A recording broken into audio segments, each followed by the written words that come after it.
बेटी हुई तो फिर मैं उसका नाम रानी रखूंगी। रानी होगी वो मेरी कवि रानी। आज कवि बहुत खुश थे। वो खुशी खुशी अपने काम पर चले जाते हैं। कवि नहीं जानते थे कि जिस बुरे उल्लू की उन्होंने अपने जंगल में एंट्री की है वो उल्लू बहुत दुष्ट है। उसे तो दूसरे पक्षियों के अंडे पीने की आदत है और इधर उधर देखता हुआ कौवों के घर की तरफ आ जाता है और कौवों के घर में घुसकर उनका अंडा तोड़कर पी लेता है। वाह रे वाह, आज तो लंबे समय बाद अंडा पीने का मजा ही आ गया। अंडे पीने वाला उल्लू वहाँ से भाग जाता है।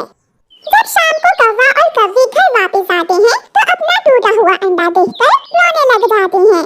जालिम, किसी जालिम ने मेरा अंडा पी लिया। मेरा पहला पहला अंडा था। गौरी, हमारे जंगल के तो सभी पक्षी बहुत अच्छे हैं। एक एक पक्षी की एंट्री करते हैं हम जंगल में आने से पहले, फिर ये कौन कर सकता है? कालू, ये हमारे ही कर्मों का बदला मिला है हमें। हमने रिश्वत के बदले कई बुरे पक्षी भी तो इस जंगल में आने दिए हैं।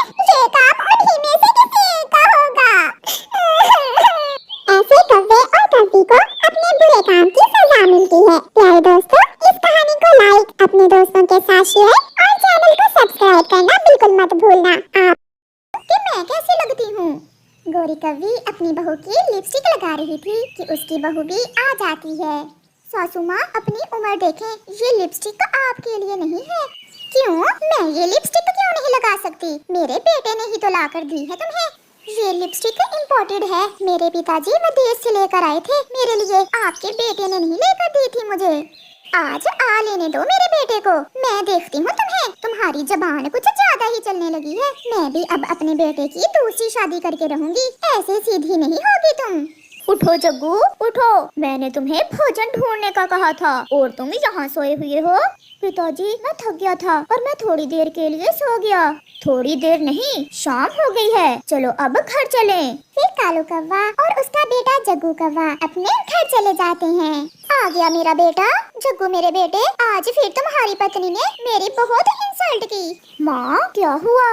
बेटा, मैंने उसकी थोड़ी सी लिपस्टिक क्या लगा ली। 1000 बातें सुनाई है बहू ने मुझे और मुझे अपने कमरे से बाहर निकाल दिया। माँ, बग्गी है कहाँ? मैं अभी पूछता हूँ उसे।